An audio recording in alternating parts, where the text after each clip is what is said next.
ગુજરાત બોર્ડનું રિઝલ્ટ આવ્યું એ દિવસથી અત્યાર સુધી અમારા 3 નંબર માર્કેટમાં છે ગુજરાતના પેરેન્ટ્સ પાસે, વિદ્યાર્થીઓ પાસે. એ 3 નંબર ઉપર અમે અત્યારે શિક્ષકો જ ફોન રિસીવ કરીએ છીએ, જેમ કે હું છું, દેવ સર છે, સચિન સર છે. અને આ 3 નંબર ઉપર જ્યારે બી ફોન આવે છે એમાં 100 ફોનમાંથી મિનિમમ 30 ફોન તો એવા છે કે સર એને ધાર્યું હતું રિઝલ્ટ ઘણું બધું, આવ્યું છે રિઝલ્ટ બહુ ઓછું. એનું ડ્રીમ હતું નિરમાનું, DAIICTનું, PDEUનું, LDનું, પણ સર હવે આ માર્ક્સ ઉપર એને લાગતું નથી કે આ કોલેજમાં એડમિશન મળશે અને બહુ જ ડિપ્રેસ થઈ ગયો છે. એ કોઈ જોડે વાતો નથી કરતો, એ કોઈ જોડે વાતો નથી કરતી, ડિપ્રેસ થઈ ગઈ છે, રૂમમાં રહે છે, બોલતા નથી, રોયા કરે છે. આજનો આ વિડીયો મારે મોટિવેશન આપવું છે. જો હું મારી ઇમ્પ્રુવમેન્ટ બેચ છે જ, ઓનલાઈન છે, ઓફલાઈન છે, તમને બધાને ખબર છે, ના ખબર હોય ડિસ્ક્રિપ્શનમાં છે, એની વાત આપણે બધા નથી કરવી, વિડીયો મૂક્યો તમે જોઈ લેજો. મારે વાત બીજી કરવી છે. 2009ની અંદર મારું પણ 12થનું સાયન્સનું રિઝલ્ટ આવ્યું હતું. હું સ્ટુડન્ટ છું મેથેમેટિક્સનો, અને હું દરેક પેરેન્ટ્સને કહીશ કે તમે આ વિડીયો જોયા પછી તમારા સન કે ડોટરને બતાવો કે જેને એવું લાગી રહ્યું છે કે એનું કંઈ હવે જીવનમાં વધ્યું નથી, કાં તો ડિપ્રેસ છે, કાં તો બોલતા નથી, કાં તો રડ્યા કરે છે, XYZ કંઈ પણ, તો એને તમે આ વિડીયો બતાવો. 2009માં મારું રિઝલ્ટ આવ્યું હતું. મારા બોર્ડમાં બહુ સારા માર્ક હતા, બરાબર, ફિઝિક્સમાં, કેમિસ્ટ્રીમાં, મેથેમેટિક્સમાં. ગુજસેટમાં મેં થોડું લાઇટલી લીધું હતું, તો મને ઘણું બધું બેનિફિટની જગ્યાએ નુકસાન થયું હતું ગુજસેટમાં. અને એ વર્ષે મારે મિકેનિકલમાં જ એડમિશન લેવું હતું. મારું ડ્રીમ હતું મિકેનિકલ એન્જિનિયરિંગ કરવું. ખબર નહીં ગાંડા જેમ ડ્રીમ હતું, જેમ લોકોને અત્યારે ડ્રીમ છે કોમ્પ્યુટર આઈટીમાં જ ભણવું છે, આખો ગાડરીઓ પ્રવાહ છે. એમાં મારા વખતે ગાડરીઓ પ્રવાહ મિકેનિકલમાં હતો, બરાબર. મારા 4 મિત્રોમાંથી અમે 4 મિત્રો હતા, એમાંથી 3 મિત્રોએ કોમ્પ્યુટર લીધું. એ વખતે હું ગાંડો હતો, મેં મિકેનિકલ લીધું, બરાબર. એમને કોમ્પ્યુટરમાં મારા કરતાં સારી કોલેજમાં મળ્યું, કેમ કે મેરિટ નીચા હતા. અત્યારે ઊંધું છે, કોમ્પ્યુટરના મેરિટ ઊંચા છે, લોકો ગાંડા છે, બધાને કોમ્પ્યુટર જ કરવું છે. માર્કેટમાં એવું જ કહેવામાં આવે છે કે જ્યાં બધા જતા હોય સૌથી બેસ્ટ હોય. મને આવું જ કહેવામાં આવ્યું હતું, જ્યાં બધા જતા હોય. મારા પપ્પા એવું કહેતા હતા, બધા જતા હોય, ગાંડા તો નહીં હોય, એમને તો નહીં લેતા હોય મિકેનિકલ, બહુ સારું હોય તો જ લેતા હોય. તો મેં મિકેનિકલમાં ગમે તે કોલેજમાં લઈ લીધું હતું. એ વખતે નસીબ સારું હતું કે TFWSમાં મળ્યું હતું, એટલે મારે કોઈ ફીસ નહોતી ભરવાની આવી. હવે એ વખતે મને ઘરમાંથી સંભળાવવામાં આવતું હતું, મારા વખતે તો આવું બધું હતું નહીં કે આટલું માર્ગદર્શન છે, કે ઇમ્પ્રુવમેન્ટ એક્ઝામ છે, કે આટલા ટકા રિઝલ્ટ છે, કે ભાઈ નિરમામાં જે ભણે એનું ફ્યુચર સૌથી સારું થાય. મારા મગજમાં આ વસ્તુ ભરાયેલી હતી કે જે વિદ્યાર્થી નિરમામાં ભણે ને એનું મગજ એનું જોબ સારી મળે. અને અમારા વખતે 25-30 હજારની જોબ મળતી નિરમામાં જે ભણે ને એને. હું કોલેજ જતો, મન નહોતું લાગતું કોલેજમાં ભણવાનું, પણ નક્કી કર્યું હતું. ત્યાં જેટલા લોકો મને કહેતા ને એમાં તો મારા પપ્પા પહેલા જ કહેતા હતા કે નિરમામાં ભણે એને જ નોકરી મળે, એને જ સારી જોબ મળે, એનું જ ભવિષ્ય થાય. મારે એમને પ્રૂવ કરવું હતું. એવું જરૂરી નથી કે નિરમામાં ભણે ને એ જ જીવનમાં આગળ વધે. હું એમાં ક્યાંય એવું નથી કહેતો કે નિરમાવાળા જીવનમાં આગળ નથી વધ્યા, પણ હું એવું ક્યાંય નથી કહેવા માંગતો કે નિરમા કે PDPU કે DAIICT કે LD સિવાયની કોલેજવાળા આ બધી કોલેજો કરતા આગળ નીકળી નથી શકતા. જે પણ વિદ્યાર્થીઓ અત્યારે ડિપ્રેસ છે, જે પણ વિદ્યાર્થીઓ અત્યારે કંઈ બોલતા નથી, રડ્યા કરે છે, ઓછા માર્ક્સ છે, તમે ધાર્યા હતા એના કરતા ઓછા આવ્યા છે, તમારે સ્કૂલની એક્ઝામમાં વધારે આવતા હતા, ટ્યુશનમાં વધારે આવતા હતા અને ઓછા આવ્યા હતા. સૌથી પહેલા તો તમે તમારી આંખોને સાફ કરો. પહેલી જીવનની આ એક્ઝામ છે, છેલ્લી નથી. આવી એક્ઝામ તો જિંદગીમાં ઘણી બધી આપવાની છે. ઘણી બધી વખત તમે ફેલ થશો. અમે પણ અમારી લાઈફમાં, મેં પોતે મારી લાઈફમાં ઘણા બધા સ્ટાર્ટઅપ કર્યા, ઘણા બધા એક્સપેરિમેન્ટ કર્યા. 10માંથી 6માં હું પાસ થયો, 4માં હું ફેલ થયો. એનો મતલબ મેં એક્સપેરિમેન્ટ કરવાના બંધ નથી કર્યા. મેં અમુક તો એવા રિસ્ક લીધા કે જે મને ખબર હોય કે આ વસ્તુ મારથી થશે કે નહીં, મને ખબર ના હોય તોય હું કરવા બેસી ગયો અને પૂરી કરીને મેં બતાવી. તો જો જિંદગીની અંદર રિસ્ક લેવા પડશે. રડ્યા રહેશો તો દિવસ જતો રહેશે, ગમે તે કોલેજમાં એડમિશન મળશે. પહેલું મારું પર્સનલી સજેશન એ હોય છે, ઓછા માર્ક આવ્યા છે, તમારામાં હજી તાકાત છે, 1 મહિનો તૈયારી કરવાની, 100% તૈયારી કરો, જનૂન સાથે તૈયારી કરો, 24 કલાકમાંથી 6 કલાક ખાલી સૂવો, 18 કલાકની મહેનત કરો અને ઇમ્પ્રુવમેન્ટમાં માર્ક ઇમ્પ્રૂવ કરો. રાઉન્ડ 2માં સારી કોલેજમાં મળશે. હું તમને કહું છું, સીટ ખાલી હોય છે. હું તમને કહું છું, રાઉન્ડ 2માં પણ કાઉન્સેલિંગ હું યુટ્યુબ પર ફ્રીમાં કરવાનો છું. તમને પરફેક્ટ ગાઈડન્સ આપીશ, તમને 100% મળશે. આ પહેલું થયું. હવે તમને એવું લાગતું હોય કે નહીં થાય મારથી સાહેબ મહિનો, હવે હું આ સ્ટ્રેસ નહીં સહન કરી શકું, કંઈ વાંધો નહીં. જે માર્ક્સ છે એ માર્ક્સમાં જે બેસ્ટ કોલેજ તમને મળે છે, જે માર્ક્સ પ્રમાણે બેસ્ટ કહું છું, બેસ્ટ તો અલગ જ કોલેજ હશે, પણ એ માર્ક પ્રમાણે આવતી કોલેજમાં જે બેસ્ટ કોલેજ મળે છે એમાં તમે એડમિશન લો. 4 વર્ષ એવી મહેનત કરો કે એ કોલેજ તમને પ્લેસમેન્ટ અપાવે કે ના અપાવે, તમારું પ્લેસમેન્ટ જાતે થઈ જાય. આ 2 ઓપ્શન તમારી પાસે છે.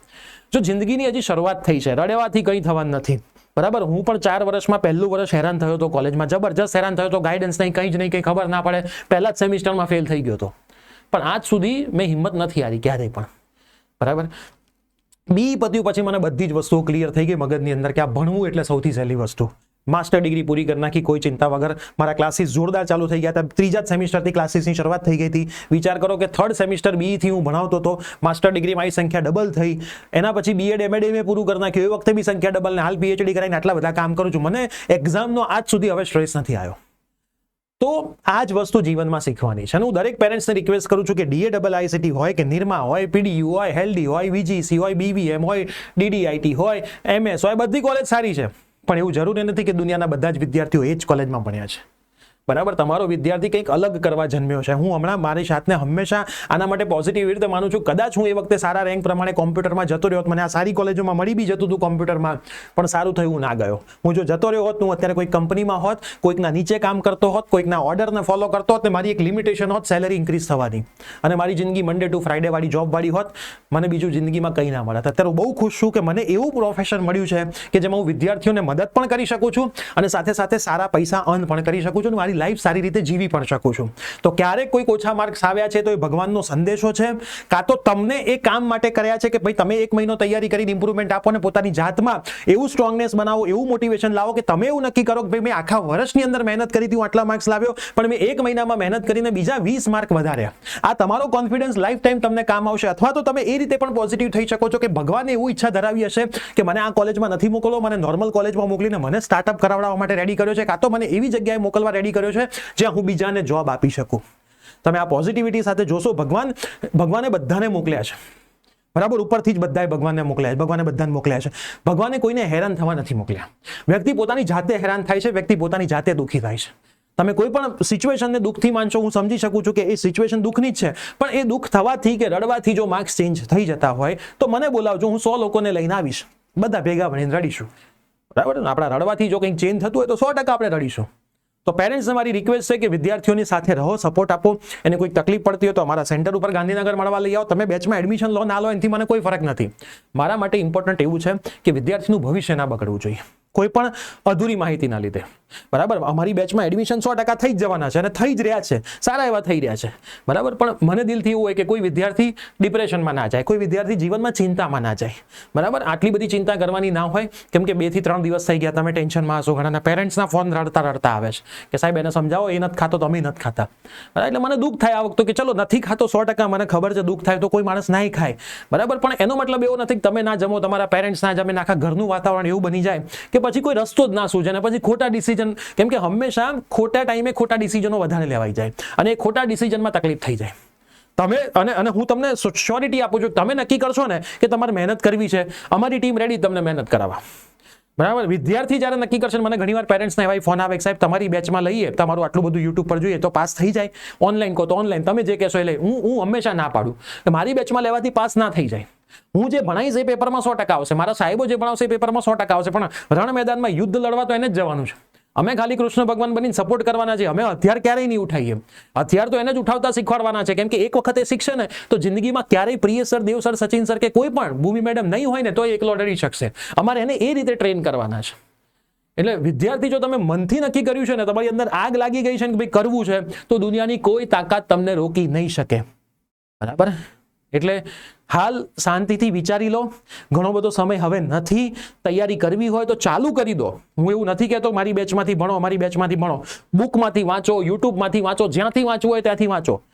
પણ નક્કી કર્યું છે સારા માર્ક્સ લાવવા છે તો 100% મહેનત કરો. 1 મહિનો મહેનત કરો, નક્કી થતું મહેનત નથી થતી તો જે સારી કોલેજમાં મળે છે ત્યાં એડમિશન લઈને મહેનત કરવા લાગી જાઓ.